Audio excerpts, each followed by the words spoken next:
Helo a chroeso i chi i gyflwyniad arall ar gyfer TGAU Astudiaethau Crefyddol. Heddiw 'ma, da ni'n mynd i edrych ar thema eitha canolig sydd i gael o fewn y gwahanol gyrsiau TGAU, sef y syniad o sancteiddrwydd bywyd, bod bywyd yn sanctaidd, ac i'n edrych ar beth yw gwerth bywyd dynol. So felly'n amcanion ni heddiw ydy'n amlwg i drio atgyfnerthu eich dealltwriaeth chi o'r cwrs am sancteiddrwydd bywyd ac i edrych yn gyflym iawn ar sut byddai cwestiwn esbonio, cwestiwn C ar bapur arholiad, be fyddai'n edrych fel ac falle rai o'r syniadau fyddwch chi'n gallu i'w cynnwys mewn atebion o'r fath. Felly dyma chi enghraifft o gwestiwn all ddod i fyny ar yr thema yma am sancteiddrwydd bywyd. So felly ar y papur yma mi oedd e'n bapur ar Gristnogaeth ac Islam. Dibynnu ar pa ailgrefydd ydych chi'n ei astudio yn amlwg. Byddech chi'n cynnwys gwybodaeth am eich ailgrefydd, ond yn fan hyn, yn yr enghraifft Cristnogaeth ac Islam sydd yn angenrheidiol i chi i esbonio.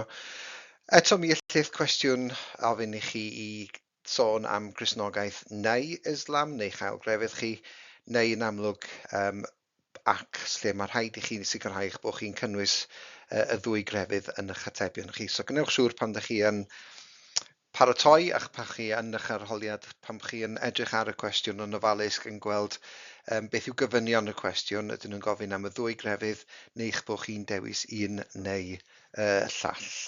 So mi ddylech bod chi yn gyfarwydd erbyn hyn gyda beth sydd angen i chi wneud mewn cwestiynau o'r fath. Mae'n 4 band ganddo chi, gan bob arholwr. Dyma be maen nhw'n edrych arno fo yn gyntaf.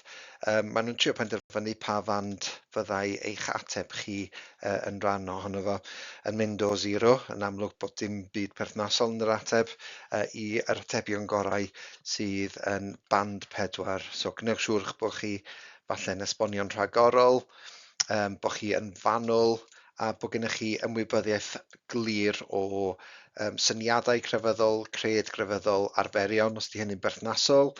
Unrhyw ddysgudiaethau sydd yn dod o'r grefydd, o'r llyfrau cysegredig, llyfrau sanctaidd, ac unrhyw syniadau cyffredinol sydd ganddo chi am y pwnc yn y cwestiwn o fewn y cwrs.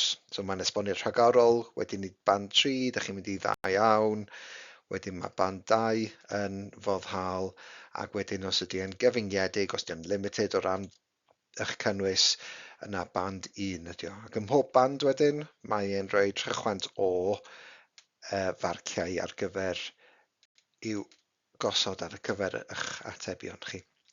Oce, fewn i symud yn blaenau.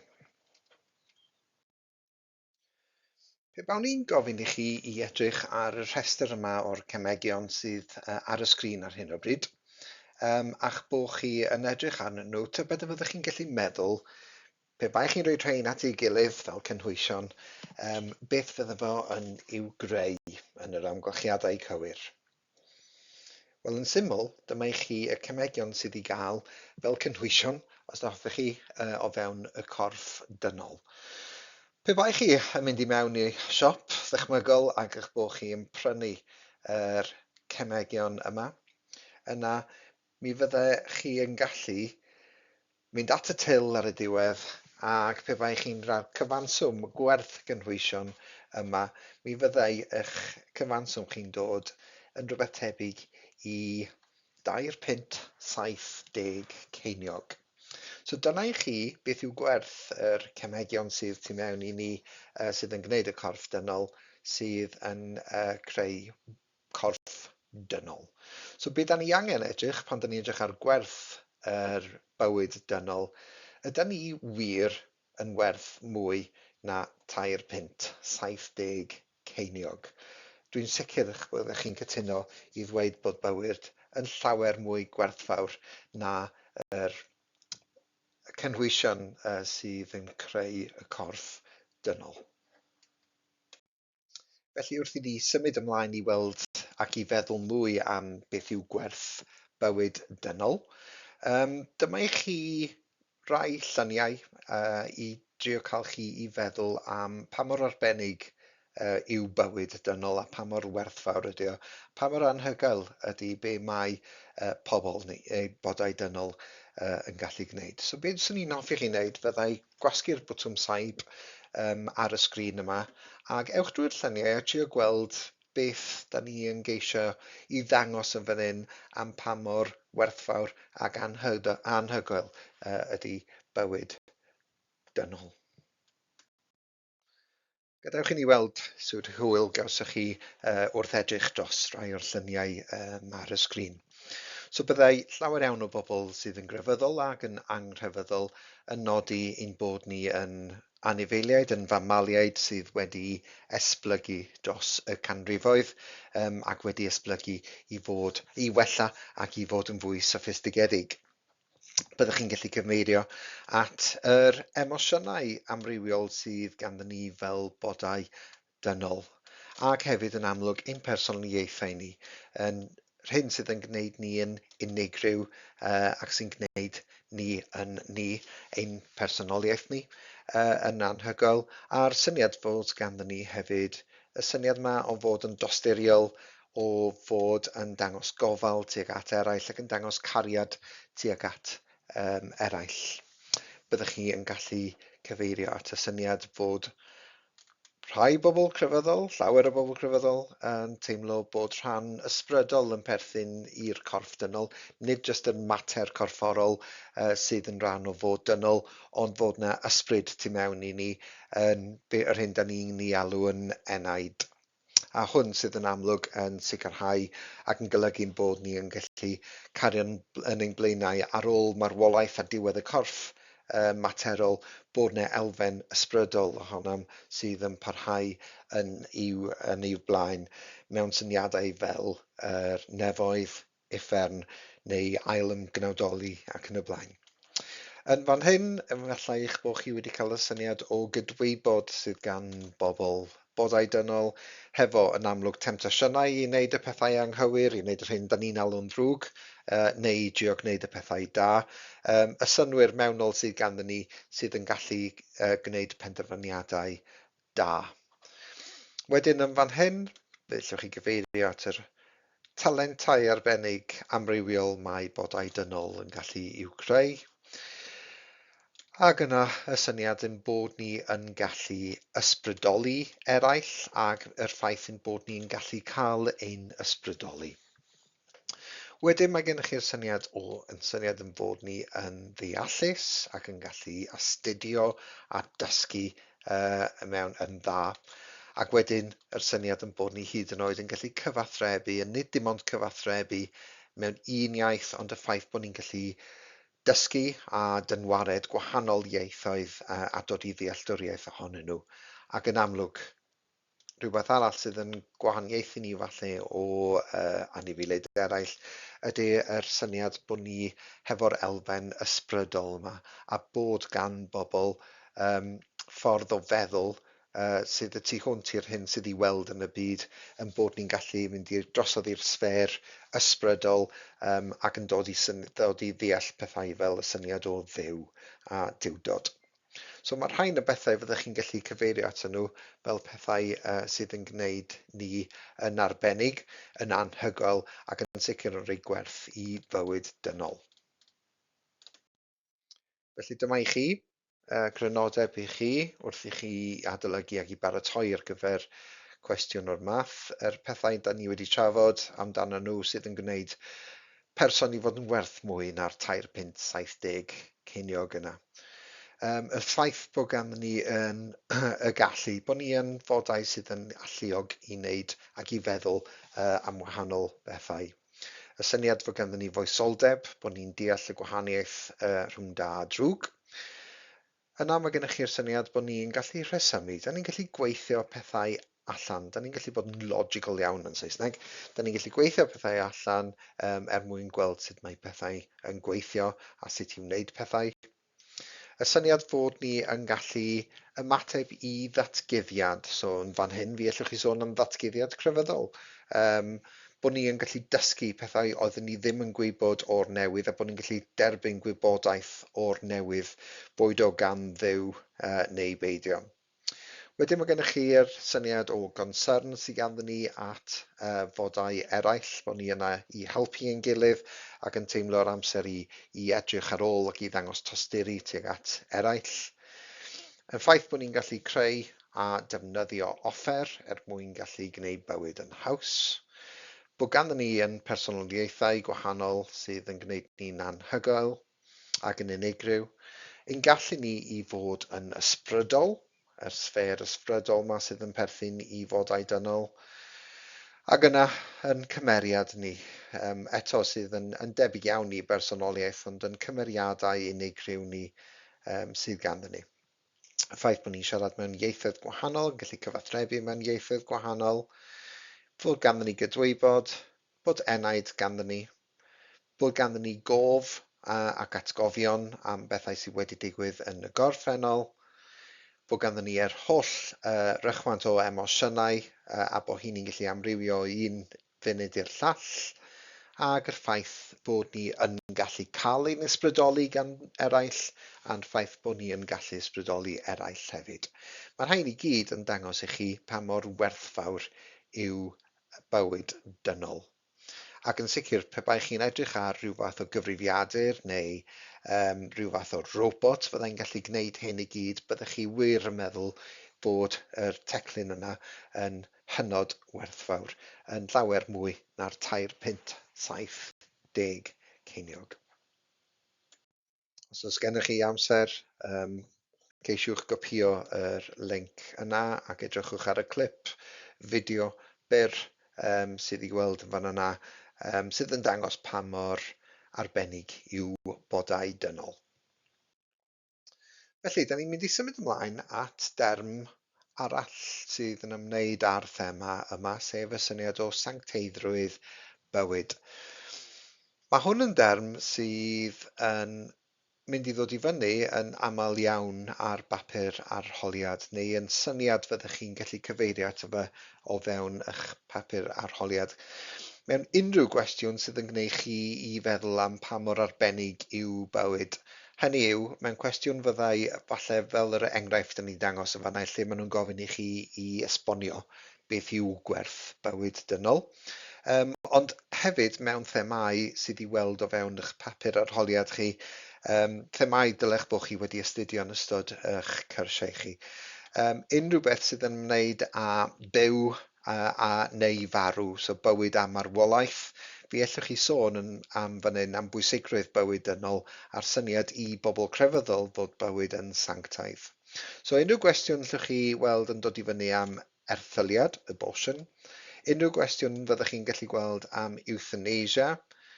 Byddai rhain yn gwestiynau ar bapur arholiad, yn cwestiwn 3 ar bapur arholiad. Byddai IVF ddim yn dod i fyny, so felly peidiwch â poeni am hwnna bellach. Y gosb eithaf, so mae hwnna'n gwestiwn 4 ar bapur arholiad, yn amlwg lle ydych chi'n cosbi rhywun drwy i'w deddfrydu nhw i farwolaeth, lle mae bywyd yn dod i ben. So dyna chi rhywbeth arall byddwch chi'n gallu gwneud, neu yn amlwg ar gwestiwn 4 hefyd ar bapur arholiad, mi fydd ganddoch chi y thema ar ryfel a gwrthdaro. So'r syniad yn amlwg am foeseg rhyfel yn fan'na, ydy rhyfel yn beth da neu ddim, wel byddwch chi yn gallu cyfeirio at pa mor werthfawr a pa mor sanctaidd yw bywyd i bobl crefyddol. So beth sydd ganddyn ni yn fan hyn ydy rhyw fath o grynhoi syniadau am sancteiddrwydd bywyd. So felly beth ni'n golygu wrth bod bywyd yn sanctaidd? Wel, mae unrhyw beth sydd yn sanctaidd, yn sacred yn Saesneg, unrhyw beth sydd yn sanctaidd yn amlwg wedi cael ei greu neu wedi cael i'w anfon gan Dduw. So yn sicr i bobl crefyddol sydd yn credu yn y Duw theistig glasurol o fewn Cristnogaeth, Islam, Iddewiaeth, mi fydden nhw gyd yn dweud bod bywyd wedi dod oddi wrth Dduw. So felly Duw sydd wedi creu bodau dynol, mae stori'r creu ar ddechrau'r Beibl Cristnogol yn dangos mae Duw'n greodd Adda ac Efa. A'r syniad ydy'n amlwg mae Duw sydd tu nôl i greu bob un bod dynol.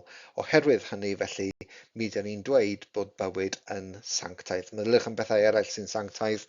Mae'r Beibl yn sanctaidd, mae wedi dod o Dduw. Mae'r eglwys yn sanctaidd, mae'n adeilad sydd yn arbennig i Dduw, wedi cael ei roi i addoli Dduw. Mae dŵr yn gallu bod yn sanctaidd, meddylwch am fedydd ac yn y blaen. Mae'r dŵr wedi cael ei fendithio gan Dduw. So'n amlwg, pan da ni'n sôn bod bywyd dynol yn sanctaidd, da ni'n dweud bod Duw wedi rhoi bywyd yn anreg i ni. So dyma chi rai o syniadau mwyaf amlwg sydd ynglwm â bywyd yn sanctaidd neu sancteiddrwydd bywyd. Os ydych chi'n amharchu bywyd drwy unrhyw ffordd yn anuniongyrchol, mi ydych chi'n amharchu Duw, achos Duw sydd wedi rhoi y bywyd yna i chi. A mae hynna wir hefyd am amharchu bywyd bobl eraill. Y syniad sydd i gael yn y Beibl yn Salm 139, ble mae'r syniad mae Duw sydd wedi creu pawb, a mae gennych chi ddyfyniad o fanna, sy'n angen i chi ddysgu'r dyfyniad, jyst bod chi'n gallu edrych arno fo i ddeall. Mae'r Beibl yn dweud, ti, sef Duw, a greodd fy ymysgaroedd yn bowels ni, yn tu mewn i ni, os da chi eisiau, a chi nath llunio yn groth fy mam. So felly Duw sydd wedi cynllunio bob bywyd dynol, felly mae e yn werthfawr. Mae'r deg o'r chymyn yn dweud na ladd, ac felly mae hwnna yna i ni barchu ein bywydau'n hunain a bywydau eraill, a na ddylen ni gymryd unrhyw fywyd i ffwrdd. Mae gennych chi'r syniad o fewn Cristnogaeth ac Iddewiaeth o'r imago Dei, sef y syniad bod pobl wedi cael eu creu ar ddelw Duw, in the image of God, a mi ydych chi'n galw'r ddysgeidiaeth yna yn imago Dei. Mi ydyn ni'n adlewyrchu y rhinweddau hynny sydd i weld gan Dduw. Mae gan Dduw ddiddordeb ym mywyd pob person, pwy bynnag ydych chi, ble bynnag ydych chi. Mae Crefyddau yn dysgu bod gan Dduw ddiddordeb ym mywyd pob person. Duw yn unig sydd yn gallu cymryd bywyd i ffwrdd. Duw sy'n rhoi bywyd i ni, ac felly Duw sydd yn gallu cymryd y bywyd hwnnw i ffwrdd. Nid lle unrhyw berson yw penderfynu pryd mae bywyd rhywun yn dod i ben. So felly'r syniad yn fan hyn, os o'n i'n ôl, nid doctoriaid ddylai benderfynu os ydy embryo yn mynd i gario ymlaen i ddatblygu i fod yn fod dynol. Nid doctor sydd i fod i benderfynu pryd mae bywyd rhywun yn dod i ben, os ydyn nhw'n wael, os ydyn nhw'n sâl ac ei ansawdd bywyd nhw'n wael, a bod nhw yn ystyried euthanasia. Nid barnwr ddylai fod yn rhoi yr penderfyniad o y gosb eithaf ac yn penderfynu os ydy troseddwr yn byw neu'n farw, ac yn fan hyn nid milwr neu gwleidyddion ddylai benderfynu pwy sydd yn byw a pwy sydd yn marw oherwydd rhyfel. Penderfyniad Duw ydy e, a dylai bod pobl yn cadw'n glir o'r penderfyniadau yna yn ôl llawer iawn o bobl crefyddol. Nesaf mae gennych chi'r syniad bod bywyd yn rodd, mae e'n anreg gan Dduw, ac felly mae yna i ni werthfawrogi ohono fo, hyd yn oed pam dydy pethau ddim yn mynd fel oedden ni eisiau i bethau fynd. Wedyn mae gennych chi'r syniad yn llyfr Job yn y Beibl sydd yn dweud, yn ei law ef, sef llaw Duw, y mae einioes pob peth byw ac anadl pob dyn. Hynny yw, mae'n bywydau ni yn nwylo Duw, a mi ddylen ni adael i Dduw benderfynu a gwneud penderfyniadau am ein bywydau ni, yn arbennig pryd mae'n dechrau a pryd mae'n dod i ben. Wedyn mae gennych chi stori'r Symarich y Garog, y ddameg yn Symarich y Garog sydd yn y Beibl Cristnogol, sydd yn pwysleisio'r neges eich bod chi i fod i garu eich cymydog. So mae caru'ch cymydog chi yn golygu bod chi'n dangos y concern yma am fywyd pawb. Eich cymdogion chi yw nid pwy sy'n byw drws nesaf i chi, ond y bobl hynny sydd yn rhannu'r byd efo ni. Adnabod nhw neu beidio, mi ddyle bod ni yn dangos cariad tuag at y bobl yma sydd yn rhannu ein byd ni. Ac felly mae bywyd pawb yn werthfawr. So mae bywyd pawb yn werthfawr ac yn unigryw ac yn anhygoel, ac felly dyma i chi beth fyddai Cristnogion yn cyfeirio ato fe wrth sôn am sancteiddrwydd bywyd. Ac felly dyma i chi yr ochr Islam o sancteiddrwydd bywyd, ei fel eich ail grefydd, os mai dyna'r ail grefydd ydych chi'n ei astudio. Union yr un peth fan hyn, sicrhewch eich bod chi yn cyfeirio at y syniad, bod o i weld yn ailadrodd beth da chi di ysgrifennu'n barod am Gristnogaeth, fe fyddwch chi yn cael marciau, a byddai disgwyl eich bod chi'n sôn am syniadau sydd yn debyg yn ogystal â'r rhai sydd yn wahanol rhwng y ddwy grefydd. Felly, unrhyw grefydd neu unrhyw gwestiwn sydd yn sôn am erthyliad, os yn berthnasol bod chi'n sôn am y ddwy grefydd yna gnewch hynny. Euthanasia hefyd, bydd IVF ddim yn dod. Ond unrhyw beth am euthanasia o ran y dewis i farw os ydy ansawdd bywyd yn wael. Ac os di'n gofyn am yr ddwy grefydd, neu bod yn gwestiwn gwerthuso am unrhyw un o'r themau yma, fe allwch chi ddod ar ail grefydd i mewn yn amlwg. Unrhyw gwestiwn am y gosb eithaf ag rhyfel a gwrthdaro a'r syniad o fewn Islam oherwydd o'r jihad hefyd wrth gwrs. So felly, yn gyflym iawn, dyma i chi grynhoad o brif syniadau Islam am werth bywyd dynol a sancteiddrwydd bywyd. So'r syniad, yr un syniadau yn fan hyn bod amharchu bywyd o unrhyw fath, boed yn bywyd chi neu eraill yn amharchu Allah, gan mai fe sydd wedi rhoi bywyd i ni, gan fod bywyd yn sanctaidd yn Islam hefyd. Mae gennych chi ddyfyniad a meddylfryd o fewn Islam sy'n dweud bod unrhyw un sydd yn lladd un enaid, fel pe bai chi wedi lladd dynoliaeth i gyd. Hynny yw humanity'r holl bobl ar y ddaear. Mae bob un bywyd yn bwysig. Wedyn mae gennych chi'r syniad fod Allah, gyda bod gan Allah ganllyn ar gyfer pob un bywyd, felly mae pob un bywyd yn arbennig ac yn bwysig. Mae gan Duw, neu Allah, ddiddordeb ym mhob person ac yn mywyd pob person, yn union fel Cristnogaeth. Ac Allah sydd yn rhoi ac yn cymryd bywyd, nid lle person yw penderfynu hynny. So cysylltwch yna hefo unrhyw gwestiwn ar erthyliad, euthanasia, y gosb eithaf neu ar ryfel. Mae bywyd yn rodd neu'n anreg gan Allah.